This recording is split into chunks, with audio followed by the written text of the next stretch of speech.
The views and opinions expressed in the following program do not necessarily reflect those of this station and/or Confederation College. Alrighty. Welcome to Spirit Canoe. I can't see which camera's on, but at any rate, one of them is on. I'm assuming, and the mics are up. I hear you. My name is Bob Goujon. This is Spirit Canoe, as I said, into our 7th show. And I have a parachute guest. We're going to call you. Where's your parachute? Yeah. René Boyer, who works here at the college, and we're going to get a bit of his story. I say just so that as it happens well, we're not CBC, so we're not the front line of everybody's Rolodex of. Anyways, so the long and the short of it, my plans for the show fell through, and René was kind enough to parachute into that seat. And so this is what what would generally be called a cold interview, but we're going to warm up to it anyway. Anyways, so you work here as like myself at the college. Yeah, I do. And so ultimately we want to sort of talk about Indigenous education, I guess, how it relates to your experiences and I guess in some sense to mine. So maybe just get a sense of that, a bit of your thumbnail story. You were saying you came from the broadcast industry. That's correct, yeah. So first of all, thank you for welcome. me down in 7 shows. That's obviously it's a bit of a habit, become a habit for There you go. And not being CBC, that may not be a bad thing, No. So we all know that the controversies that CBC is going through. Katie Lee, the producer, when she approached me a little while ago and said, Renee, the guests have fallen through, would you mind? And I said, no, let me check with my wife, because every good husband should check with his wife. And she said, okay, and that's good to know. And I was teasing Katie Lee. I said, well, I'll have to get a divorce lawyer now. Not true. Really important to marry somebody who understands the business that we work in, right? Right. Because you should be at home at supper, is that it? Well, no, taking- tonight's Thursday. I don't teach tomorrow. Tomorrow's a prep day for me. But my name is Renee Reese Boyer. I go by all 3 names, only out of deference to my mother, whose maiden name was Reese, and her memory. So when I'm referred to, that's how I go by. And I've been working here at Confederation College for about 10 years. I was on the advisory board with the broadcasting television course for about 9 years. I was very fortunate. And as the regional program manager with the community channel, I had a chance to work all the way from Canoe down to Sault Ste. Marie, working with a number of production staff and hundreds of volunteers, working on community television, which is one of the great parts of the Canadian broadcasting industry, where they actually say, okay, cable operators, you're going to take a lot of money from subscribers, give some of it back to the community. So in terms of the work that we're doing here, reaching out to the community and telling stories, and it's a good thing to do. I appreciate that. Well, and it's interesting, that sort of regulatory environment, because as I mentioned before we started up, I was involved with community-based radio at the University of Toronto, or University of Ottawa for 15 years. And we benefited from that environment as well. We shared infrastructure with the big boys, right? Yeah. Which they were, I don't know to what extent, I wasn't completely up on all the legal aspects of it, but they were sort of either required or they got some part of their license. They had to help out those. And it's one of those regulatory things, and you ask yourself, would they do it if they didn't have to? And you can be jaded and say, no, if they weren't forced by regulations to give access to the community, maybe they wouldn't do it because there's no economic benefit. It's kind of a cost center. Right. I would like to believe that I spent my career doing something that was valuable and giving people an opportunity to tell stories and to get messages out. And but I also it also speaks to the culture. Sure. The idea that was kind of expected as a legacy of the National Film Board. That's back right. in the day That's right. when people were given cameras, away you go, and tell the story. So that experience in the broadcast industry, roughly how many years? About 24 years. Okay. I was there. So it does sort of beg the question, what broad changes you might have seen over those 20, 25 years. Oh, great. Thanks, man. Great. Well, I got gray hair. Not the personal bruises necessarily. I got 3 beautiful adult daughters, and I got 5 grandchildren now. So those are some changes, changes. Yeah. I graduated Confederation College back in, are you ready for this? I see the crew looking at me. Back in 1973. Whoa. Okay. Right. So that was back when the cameras were all of these cranky cameras that Oh, did this. okay. You know, Yeah. so I tell them jokes and they all laugh at me. And of course, actually, the film production course was relatively new. I think I was the second or third graduating class. Now think about it. How do you? And now it's still here. The film production course, the television course, the multimedia is still nicely perched here at Confederation College on the north shore of Lake Superior, far, far away from the center of the universe, the great Right. trauma. And here we are. We're managing to sustain an industry. So I Yeah. came from there, and I ended up spent a couple of years in Australia, a couple of years in Europe, ended up coming back here and picked up my career in community television. So. Well, and I guess I was also just thinking how the landscape has changed in broadcasting I mean, we now have, of course, the internet, which we're on. We're not on TV. Yeah, I Although know. we have the This cameras is and lovely. I love to see this. This is great. When I came back to the college and back in 2006 when they did the capital campaign, and we raised a lot of money to rebuild the equipment, and we were able to hold on to some money to rebuild the radio portion, because we knew we couldn't go back to traditional radio. That wasn't going to work, and we weren't going to fund it, and our advisory board wasn't going to see it. But when the digital technology became affordable, and this facility, it used to be a classroom, and then the room we're in right now used to also be a tech shop, and we were very fortunate to see it come. So. You want to talk about changes in the industry? I'll have to reflect back, but I actually worked in the days of 3/4 inch, videotape, sliding in from the top, and of course we've seen the whole thing change. Well, and I guess insofar as the mandate of this program is Indigenous issues, keeping in mind then over that period of time that you were in the communities. Yeah. Doing that type of broadcasting. Yep. The changes you've seen in terms of community relationships, either because of the media you were dealing with, whether it was television, and now we're into obviously this other format. What are the implications for the relationships? Is it easier to do community-based stuff now, or is it tougher? Well, I've been out of it for a little while now, and I know that the economics has changed. When I was working in the community channel locally, we had very strong support. There was 7 full-time staff members, good, strong technical support, outreach into the community as well. There wasn't the internet, like you say, so there wasn't that quick access. So what would you be doing in the communities? Oh my goodness, everything. I mean, I would be stumped to try to give you the long list, but it's everything from for those of you that are listening or watching that remember the Wayne's World movie, Right. It was everything from that to young people to groups. We'd have groups come in and produce programming. There was an Italian group called Carosello Italiano would come in and they'd do Italian language programming. There was Fin Time, where there was a gentleman locally. He was a reporter. He'd do Finnish language programming. And then there would be something called Thunder Bay Live, which we did, which was an hour-long show. But in terms of Aboriginal programming, that was one of the real interests I had personally. I have Métis ancestry, and I didn't discover that until almost 2003, believe it or not. Discovered it by accident. We were covering the Ontario Métis Nation's 3-day powwow out at Chippewa Park, and I was talking to one of the elders, and in the capacity as a producer, and we had a big multi-camera mobile unit out there, and we're covering it all. And I started telling him my story about my ancestry, and he says, "Well, you're Métis." I said, "Well, I didn't. Nobody told me." And because of full-blood Cree Indian on my grandfather's side.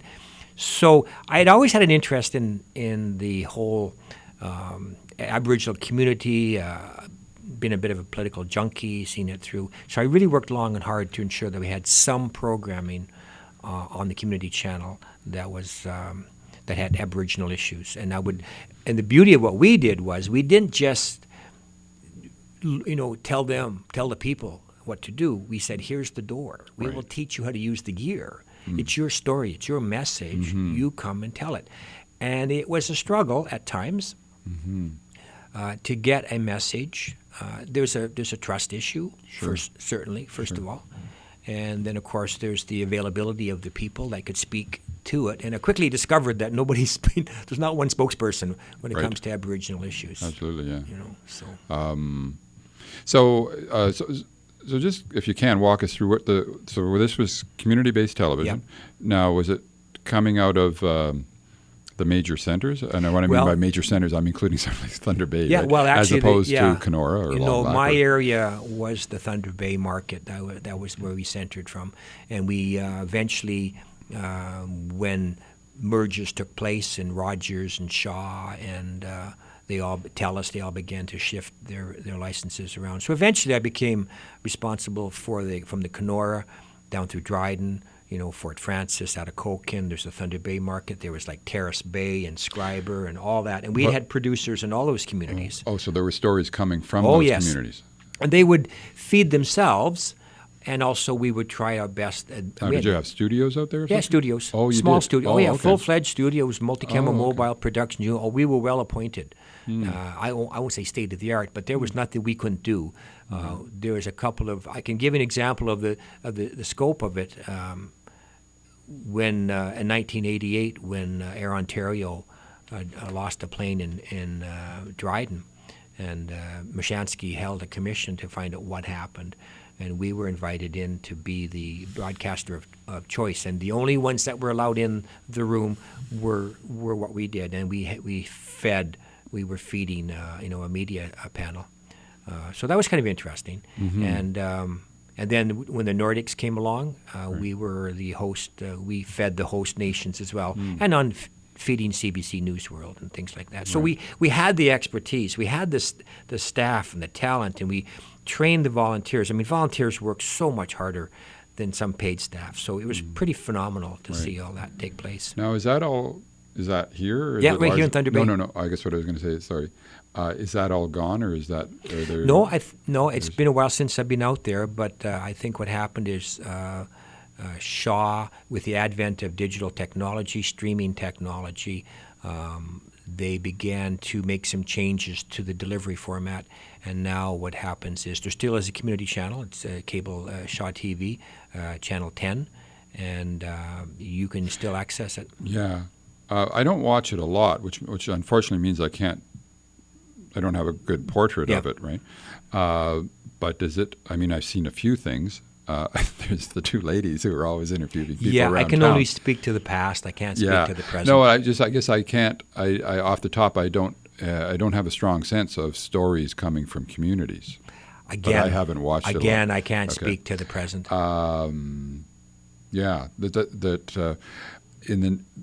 It would likely to be tougher now that we have all this digital technology and everybody's on Facebook and everybody's communicating. So in one sense, the information is swirling around. One of there's the great debate, I guess, about the transformation from these highly centralized technology, broadcast technologies, into this user-generated content world that we're in now. What that has meant for the flow of information. And on the one hand, we seem to get a lot of information. The critics will generally say, yeah, but it's pretty largely unorganized information. And so we still have a need for some sort of editorial activity or voice or something along those lines that's structuring information for us to some extent. And I'm wondering to what extent if that's being created. The only there's some folks I'm trying to actually get on the show, which is the folks from Wawate News. Now they seem to have all facets. Now I'm not really up. I would like to have them come in and chat about what they're doing. They seem to be the major player as far as Indigenous produced information service. So they seem to have a newspaper, they have radio and television around the region. But again, I don't have a clear vision of what... Well, if you can get them in and chat them up, that's good. We actually have some of their membership, APTN, on our advisory board, and that's pretty dynamic. We also have a placement in fourth semester for our broadcasting students, and they primarily are interested in having students go to them on placement of Aboriginal ancestry, but it's not exclusive necessarily, and so there is a definite place for Aboriginal graduates to go if they so desire. They want to work in that APTN environment. When APTN was, when we had the Olympics in Vancouver, APN 10 was looking for some students to work with them, logging and working, and we were able to send some students there. I think what's going to happen is you've got the horizon right now of communication is beyond our ability, I think, to grasp it. I mean, we want to look at things maybe in a linear fashion, or maybe even if we work in this business, we try to do things in a non-linear way. But it's really difficult to grasp it because I look at you got gray hair, I got gray hair. So we come from a certain era and we have a certain way of perceiving things. We're still involved in education, so we like to think that we're relatively nimble when it comes to changes and diversity and all the rest of it. And yet when we look at the 20-somethings and as they sit in the classrooms and with their access to everything. Right. And nothing. That's right. Yeah. Well, this is the dilemma, right? Everything is, and nothing. Yeah. And I guess the example that comes obviously to mind. I mean, I still sit and watch the CBC News, right? Too. And so that's a very structured flow, relatively structured flow of information. When you think of over our generation, we were facing, because of the fact that it was just 6 or 7, and I mean including American channels now, broadcast centers that really, gave you a flow of information. So as a result of that, more or less, everybody's thinking about the same things. So if I watch CBC, as I do, I'm aware of the Ebola crisis. I'm aware of the struggle in Ukraine. I'm aware of the fact that we're at war at the moment. And my students, I suspect, are only aware of it because I brought it up. I remember, because I was teaching in Ottawa a few years ago, or actually up until last year. And I remember talking with my students. They were fourth year. It was a joint university college program. They were fourth year students. And it was a course called Technology and Culture. So we were talking about all sorts of things. And I can't remember exactly in what context, but because I talk a lot about politics and technology and all of that. And I was the guy who was informed many of the students that we had in fact been at war in Libya and we had dropped bombs on Libya. They had actually missed it. And this isn't meant to be a criticism of them. It's a function of the nature of the technology, which is so dispersed and diffused. And as a result, there's a kind of a cultural shift taking place, the consequences of which we don't really appreciate yet. I mean, on the one hand, we might be critical of those centralized flows of information, but it did, whether you like it or not, and there's all sorts of questions to be critical about, those institutions, they did kind of create, as was the intention in creating the CBC way back when, was a common culture across the country. And to some extent, so everybody is staring into the CBC 9 o'clock noon or wherever, or 9:30 in Newfoundland, that created the possibility for a shared culture. As we have this enormous diffusion where nobody's staring into the same thing of anything, how do we develop cultural content? It becomes more and more difficult. The fragmentation is so onerous and so massive and so omnipresent that what are we going to do? And I know when I come at it from this perspective, right? Because we two old geezers are going to sit here and talk about, we're going to lament what the young people are doing. Well, I'm sure that's generational. So we did that too. I'm certainly not going to dismiss it. The TV kids did that. A couple of 3 years ago, I can tell you a quick story too.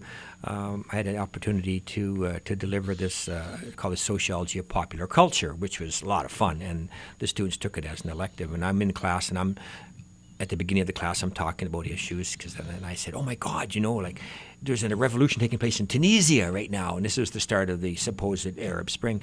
Started Tunisia, and it's amazing, and they're using social media to communicate because the government's trying to shut down, blah blah," and blank faces. Right. So I jokingly said, "Oh yeah, and Justin Bieber got a haircut." Well, the room exploded. They were talking and going back and forth, and I sat there, and it's a good thing, how as a teacher, you got to keep a poker face, right? Otherwise, my chin would have been on the ground. I would have gone, what? I was being facetious here, but no, they were. And then I spoke later to one of the students. She was a little bit older. What I mean by that, she was probably in her late 20s as opposed to. And I said to her, I was a little surprised. She said, "Renee, you don't understand. It's not that we don't care.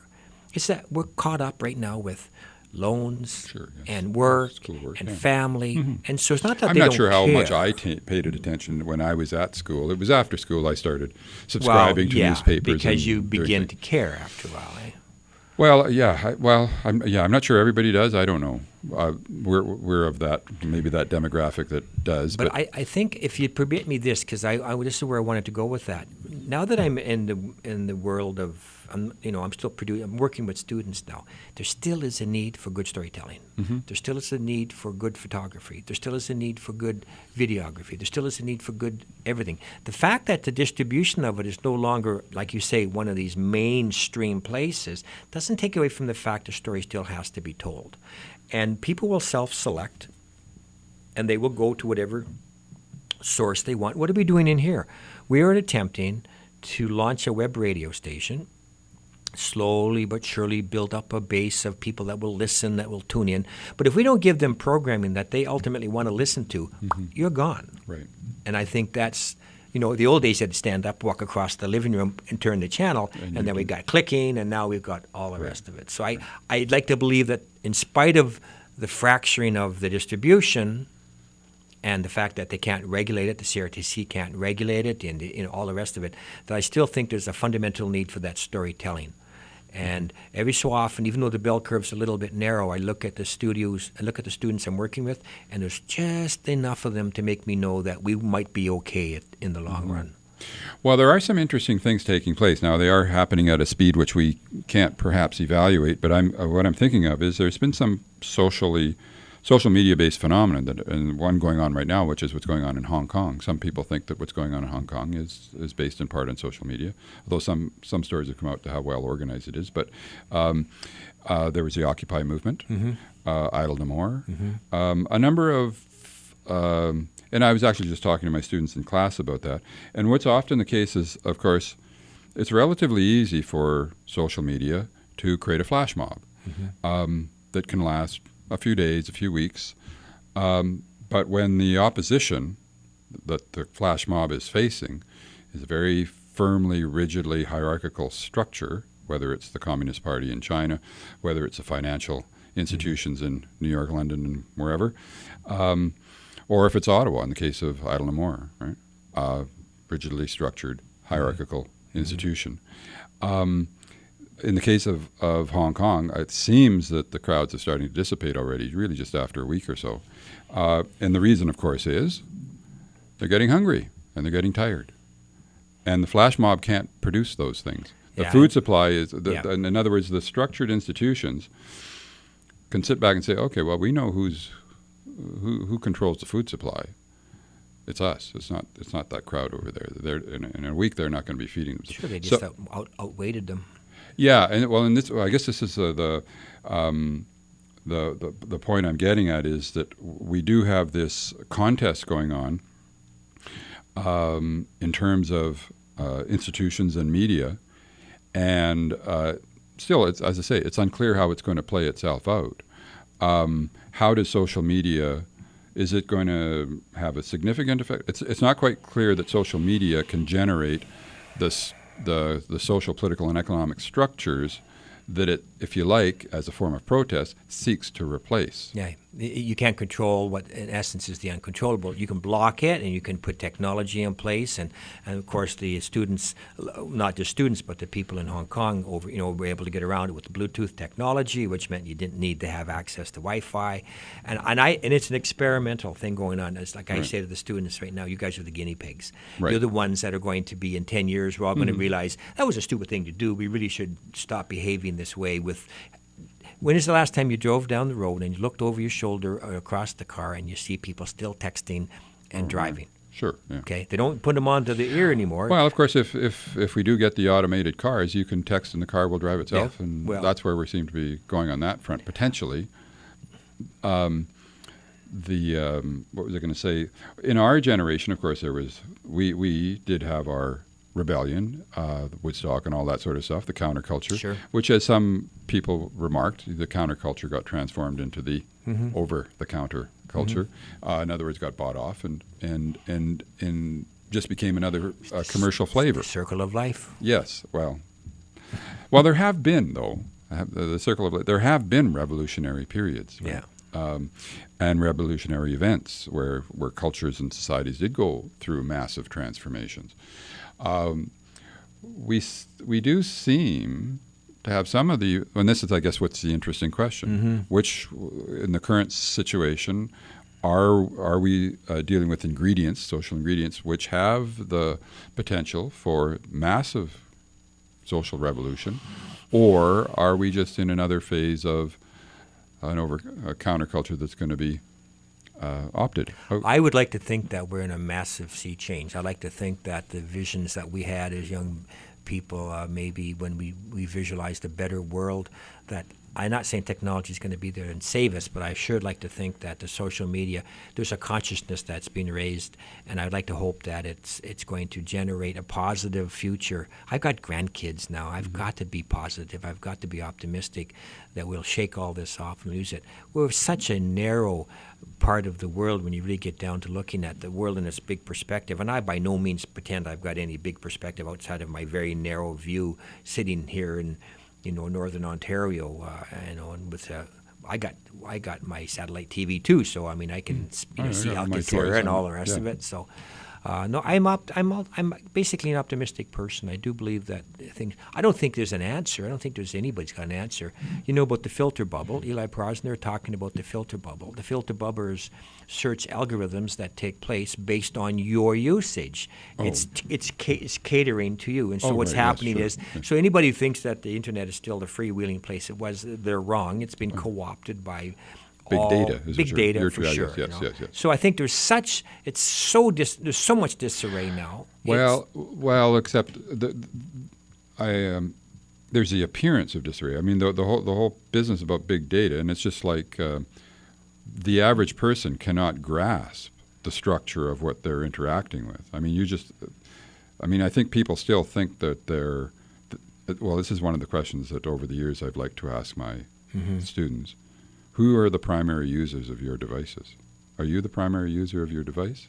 Well, as soon as you hooked up to the internet, it's become a two-way switch. Yeah. And you're no longer necessarily the primary. You have no idea who's using your machine, quite frankly. But I don't care. As long as it's giving me what I want. Or that's fine, but it just means that you have no perception of.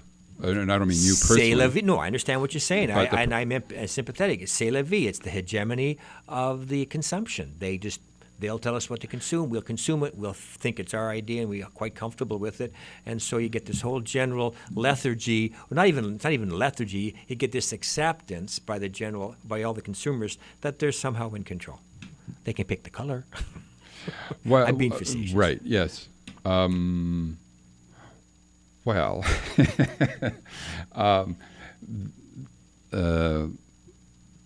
going back to the point of view of if we're trying to assess whether we're in a social revolutionary period or not, that assessment would require weighing the pros and cons and evaluating what the significance of the current situation is. I guess what I'm kind of getting at is the idea that the average person might think that, oh yeah, okay, I have all my toys. And all that the internet gives me, so I can go on Facebook and Twitter, and I engage in this personal activity. Mm-hmm.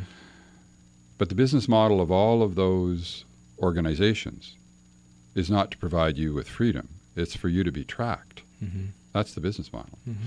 So now you can, of course, go on and do your thing and be oblivious to all of that, unless, of course, it's leading to certain results which in the end are not necessarily going to be don't drink and drive, don't smoke cigarettes. You can tell me till the cows come home. I'm being debating it with you.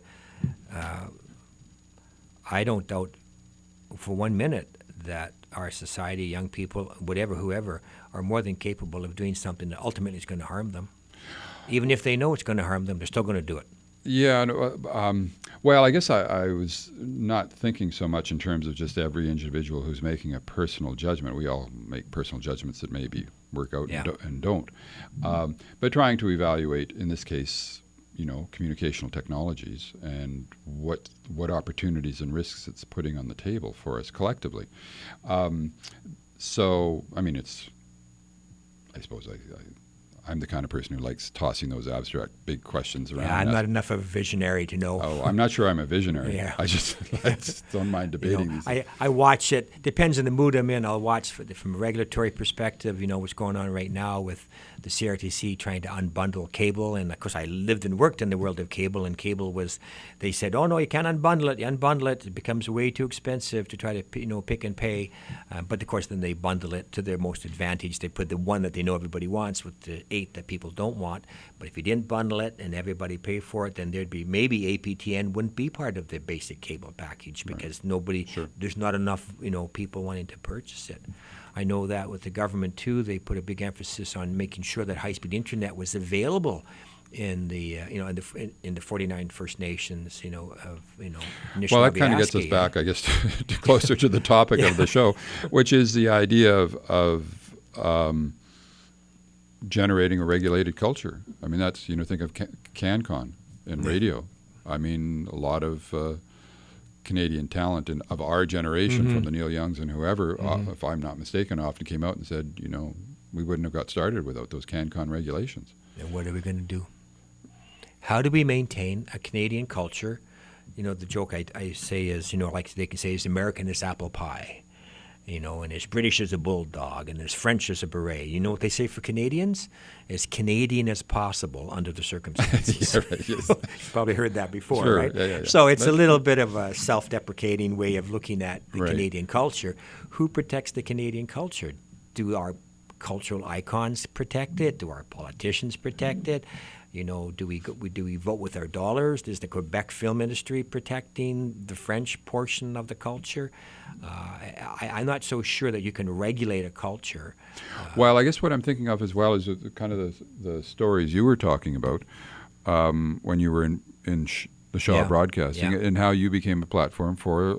And I guess to my mind, it really speaks to the strength of the communities, and that the media presents a platform which doesn't displace the communities, but actually gives them an opportunity to have a voice. That's what I enjoyed. Platform. That's what I enjoyed the most. Now, on the one hand, it would appear that why wouldn't everybody have a voice on social media, because it's so diverse and has no real center. Yeah. But I guess is it your sense, and maybe we'll get into some of the. Obviously, there's been some transformations even at a place like the college or the university, in terms of just Aboriginal learning outcomes.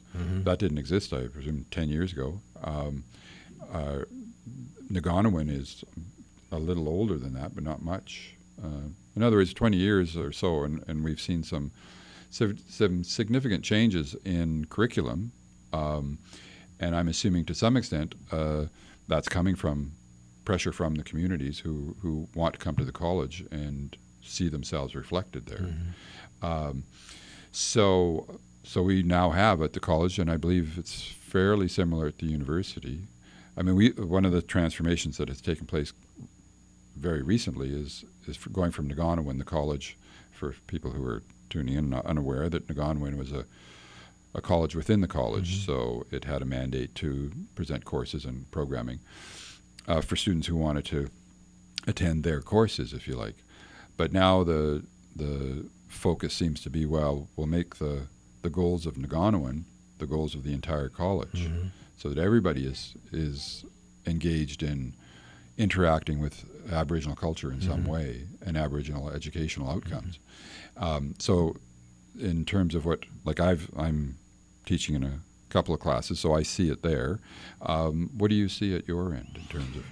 I see a lot of discussion. I see that the necessity to put a lot of these issues on the table, all the way from we have to break the stereotypes. We've got to break some of the myths that exist that are wrong. There's some growth and there's some perspective. I know that the Confederation College has made huge leaps and bounds towards Aboriginal outcomes and to infuse it right into each and every course to the best we can. We do course curriculum and we do course outlines, and it's to be brought right in. And of course, we're going to talk about strategies, Aboriginal Canadian strategies. We're going to talk about race relations. We're going to talk about how do we engage the Aboriginal community, because as educators, we know that sometimes there's differences, right? Unfortunately, right now in the city of Thunder Bay, the great controversy of people coming out from the rural areas coming into the town, and there seems to be a preponderance of young people unfortunately falling victim to violence. And is it cultural? Is it, just because they don't have the experience of the big city? I don't know. And then you've got the issues around a bridge that was burnt, and who's going to fix it, maintain it, and the reconciliation issue. So it on and on and on it goes. Hallelujah. It's about time. The eagle has landed. It's about time that we began to truly embrace what the Aboriginal culture has to offer, not only to its own people, but to the entire society that we live in. And we defy it, and we ignore it at our peril. Well, and I think the interesting phase we seem to be in now, of course, the idea of students from the communities coming to the big city and the big institution, and it's going to deliver content of one form or another. I think the thing that strikes me, and I was speaking with Cynthia Wesley Eskimo a couple of weeks ago on the program, and she's in the Aboriginal Initiative as a program over at Lakehead University. And she was talking a lot about the value of what she sees as mentoring relationships. In other words, older students who mentor younger students. And the other aspect is the idea, which we were discussing, which doesn't really seem to exist yet, but it would seem to be a natural outcome, is that the regions start to feed curriculum to the center, not just the center being the repository of. And I guess my concern always is that, these big institutions, let's face it, they were originally created to achieve colonial ends. The college and the university were originally colonial institutions. Yeah, sure. As were all the educational institutions. So to transform them, it isn't just a case, it seems to me, of having Indigenous peoples roll in and then fill out the various colonial echelons. There needs to be some other type of, and I think the Aboriginal outcomes is a good way of getting us to start thinking, because we're going to have to think our way down this road. But structurally, it seems to me there is a question of trying to create relationships with the communities that are different. In other words, not the one-way relationships of old, I guess. Well, I guess but I'm kind of curious, getting back to your experience, has that how that broadcast model gave you, in a sense, a model for, because that's what you were doing. Right? Well, we were really fortunate because we didn't have any sort of like commercial requirements. The community channel was funded by the cable subscriber, so they could pick and they could accept it, watch the programming or not. It's up to us, I guess, to make the programming viable, and they did their own promotion. But in terms of being a platform for the production of community-based programming, we laid it out. Here's the opportunity. Now it's up to you to envision that. So people responded to that. Oh, yeah, absolutely. Oh, yeah. My memory, I'm sure, is still pretty good. I was very proud of what we did. We produced hundreds of hours of first-run programming, live programming, and talk show, and interviewing, and all kinds of we did some super series of documentaries. Now, is something similar happening or capable of happening in, like in the college, where the college is starting to get, I don't know. I don't have a clear idea of what it would be. I think so. But the idea that, in other words, rather than just coming to take courses at the college is actually going out to the communities and gathering curriculum, if you like, or gathering content. Much as you were doing, you created a platform. Yep.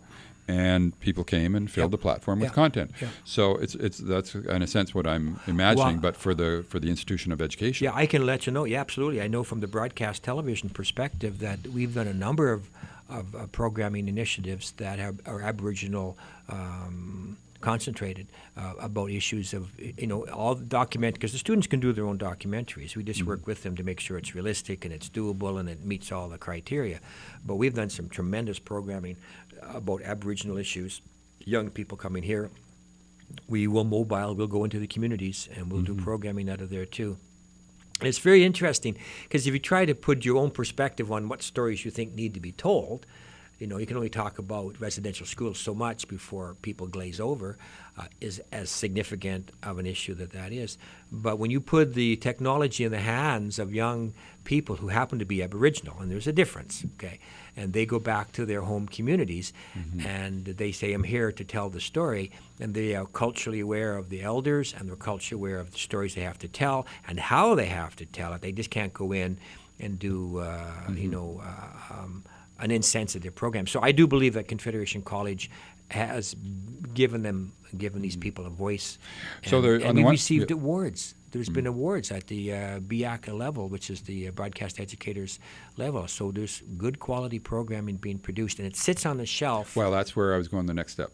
The idea that there's the production side, right, which is, but then just as what you were providing 20 years ago in the communities through cable television, is where's the platform for the public sharing so that culture can in fact be. Now we're doing it here now. If you're listening to this, then you can get onto the college's website. You should be able to go right through into our site, and you should be able to go and access all of that stuff that's been archived and put up there. Okay. Same thing with the film production people. They've got 40 years of films in there. Oh, really? And if you're familiar with the Digination series, the Digination series is a tremendous series, and it deals all with Aboriginal issues, and they're all 3 to 5 minutes long, and they're really great learning tools because it talks about all of the 7, fathers, the 7 grandfathers' teachings, and it's amazing. The Digination. Digination, yeah. I'll send you the website. Okay. It's fantastic. We use it in the classroom all the time. And it's produced by a variety of people, including Aboriginal people as well. So, and it really speaks. Now, is this generally history stuff? No, it's contemporary. There's some contemporary stuff to it as well. Because I have come across on the internet, just browsing around, I hit some historical archives, which included digitization of various documents and things, and but I don't think that's what you're describing. No, not quite. No, these are actual little vignettes, I guess, for to use a term that may be understood. You get students coming from the high school environment, from the general population, and we know that there's, it's controversial. Should Dennis Cromarty be, strictly an Aboriginal school? Should everybody be assimilated?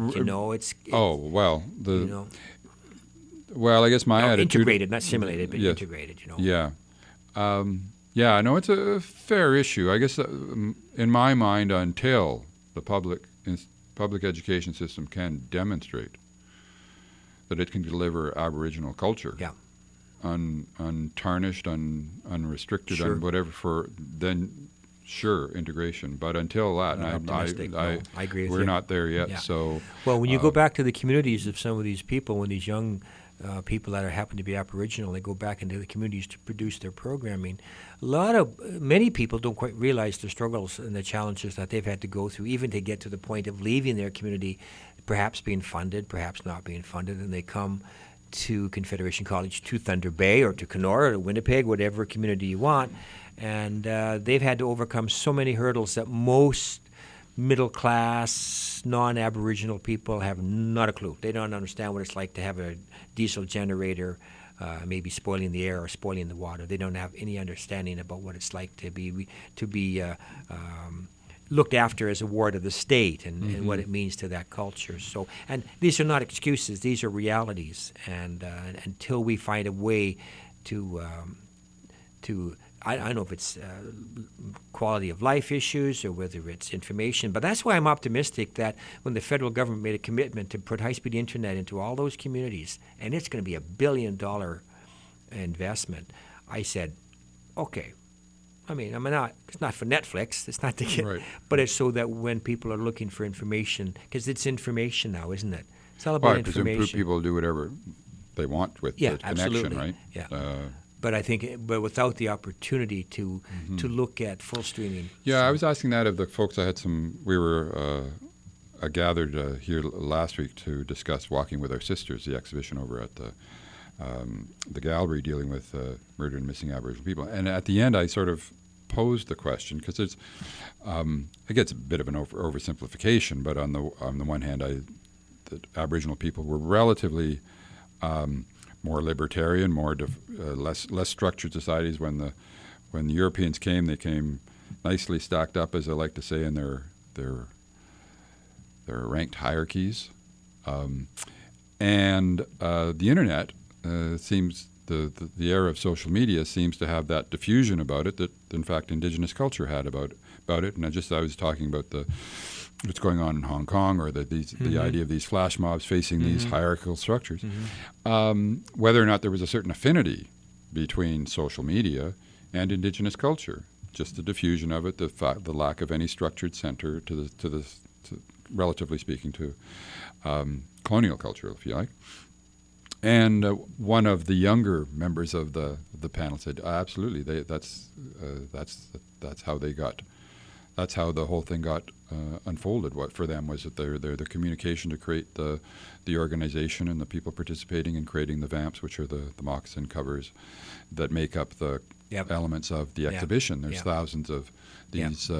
Kind of like the AIDS quilt. Yes, and so the social organization underlying the creation, in this case, of this touring exhibition, that social media has made that possible, in a sense, for people who are otherwise disconnected to be connected. And that's obviously a powerful thing. Yeah, but it presupposes a person can afford the technology. Well, a lot of that people. They can afford not only the piece of in their hand. An awful lot of people have a phone. Yeah, I don't know. true. It seems to me, sometimes I on my bicycle going home, sometimes on the bus, and I'm assuming the bus people are not the upper end of the economic strata, and everybody's got a phone. I know. It's There still is a have and have-nots. Oh, I'm sure. No, I'm You not know, suggesting. And I know that you understand that too, but there's an assumption that you can afford the phone and you can afford the service and all that goes with it. I have a niece who actually her mother teaches, works way up in Inuit country, and ever since she was a little girl, she's 20 now, and she just went to Ottawa to take some university. But she actually grew up in Baffin Island and Iqaluit and all these places, and her entire social sphere is all Inuit girls and boys. Inuit, I mean. And so I have her on my Facebook, and because I'm the uncle, and I very seldom get involved in it because I just watch with absolute fascination the way that she communicates with her peer group, and it is a world that I recognize it, but their references, their social references, their pop culture references, the way that they interact is quite foreign in many respects, and I think they're living the future. I mean, they're living the now and the future. They don't perceive it as anything other than this is what you do. Right, of course. Right? There's no technology involved in this. That's just what you do. Right.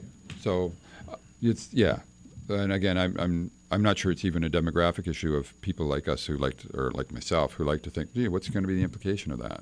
And not that I know, but don't have the crystal ball. But I just love. One of the asking implications is I see students walk into the walls. It is fascinating to think about and do sit around and discuss with the students.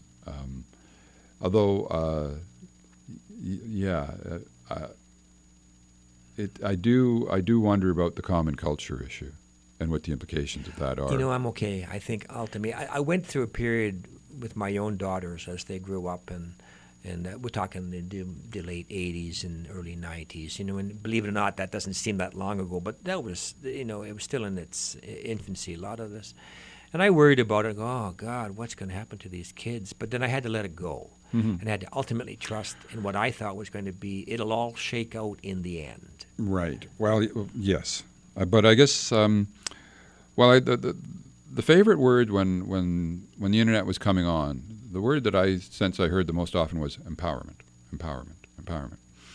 And, and rightly enough, we have all access to publishing resources that didn't exist for the average individual prior to all of this. But I guess I do worry about the big boys, because they're the ones who are really empowered.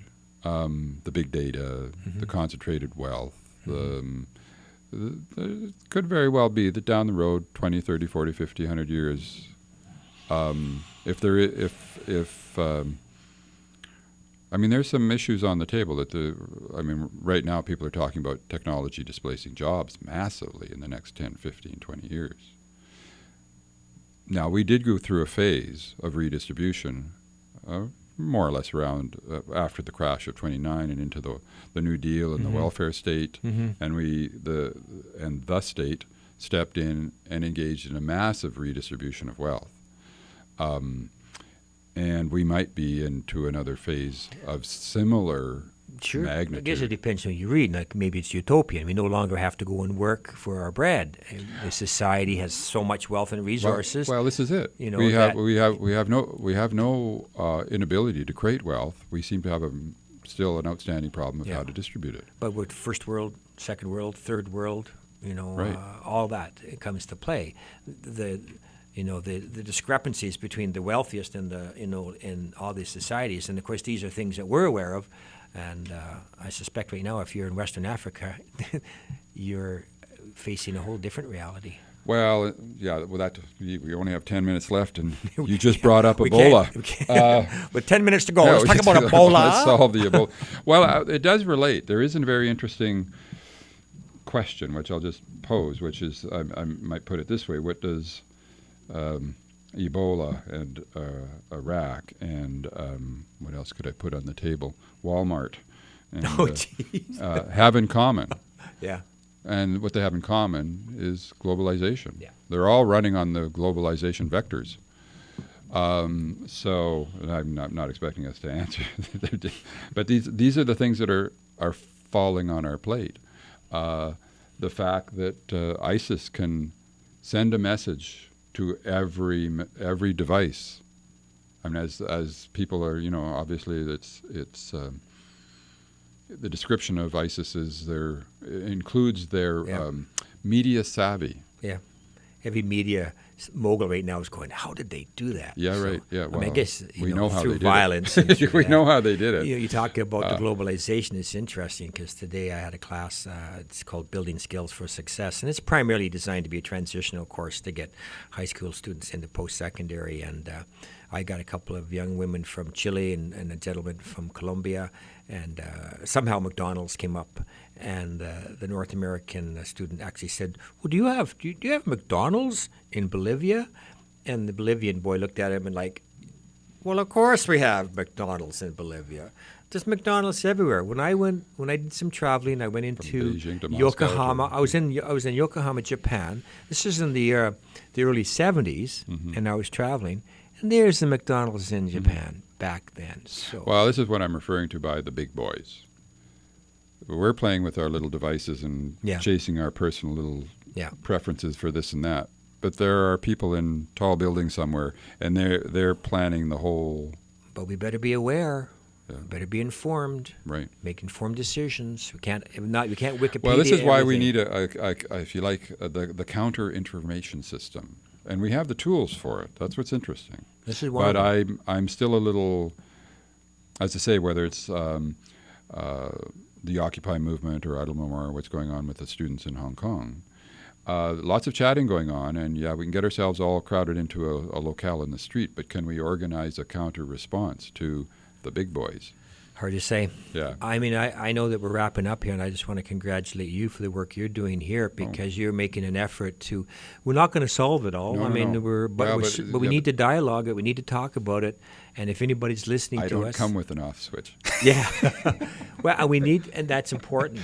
Yeah. I just enjoy the yakking, right? Yeah, me too. I really do. So I really enjoy the people coming in and we just explore different. And this is good work. This is public service work. This is work that needs to be done. And people that are interested and want to pay attention based on your skill sets and bringing it out, they stay with you. I think it's important to get more people in here. Just the idea of, I do worry about that my range is a little too narrow to sort of keep this topic going. That's why I'm keen to have people come in. But at some point, I would sort of like people to bring shows in. Yeah. And I can just sort of sit back and kind of watch or play some role. But I sort of would like to see more hosts down the road. Well, you're a pioneer. There we go. It's true, though. Pioneering. Well, it is very interesting, fascinating period to be dealing with these issues. And one of the questions I've asked my students in Ottawa from time to time when dealing with this material. When I'm telling this history of Indigenous peoples, when I tell these stories, do you think it's a story of them, or do you think it's a story of us? And for me, it's very much the story of us. Mm-hmm. So when Indigenous folks are coming on and talking, mm-hmm. I feel like I'm finding out more about myself. Mm-hmm. So it's and that seems to be the period we're in, which. Well, you discover who you are. I didn't know who I was. I'm not that different. My great-grandmother on my father's side appears to have, as I haven't declared about. But my dad was from Mattawa, which is a very Métis town. And I've subsequently, in the last 3 or 4 years, been going back there every spring to visit and getting a sense of where he came from. He married my mom here during the war, or after the war. They met here at, in a dance hall. Yeah, yeah. He was stationed here along with the other Algonquins. Yeah. And my mom was born and raised here, although she was of European descent, right? And so it's there's the story of Canada. Keep right? the dialogue open. That's keep right. it going. Yeah. That's the big thing. And I know for myself, we have students and we meet them in first semester, and they come in, and I mean, I'm not going to overgeneralize, but they're naive, as they maybe should be. By the end of the fourth semester in 2 years, some eyes have been opened. And the most gratifying part for us sometimes is when students will come back a year or 2 or 3 later, and they'll be able to engage with you, and they'll say something like, "Thank you so much. I remember what you said. I remember what you did. I remember," as educators, And that's so gratifying to get that, because at the time you just want to throttle them, right? Wake up! But then, like you said, I remember my time in college too. And the last thing I was interested in was anything serious. Yeah, that's right. Yeah. Anyways, on that lovely note, I think my computer's with the clock has gone off, so I'm assuming we're down to like 2 minutes. So I'll just say thank you very much, Renee Boyer, for coming in and parachute. Hey. If I accomplished the goal even a little bit, there I'm happy. Did. Yeah, no, we're good. So next week, I'm hoping it's going to be Georgianne Morisseau, Chief of the Fort William First Nation, where she's scheduled to come in, and we'll have a chat about things on her mind. I'll tune in. Yeah. We have a municipal election looming. Yes, I haven't really sort of plugged into that, but we're just kind of nursing the beginnings of this program. Yeah. So down the road, maybe we'll have a wider network to plug into of resources. But for now. Anyways, thank you very much for tuning in. This has been Spirit Canoe. Pleasure. See you next week. Thank you.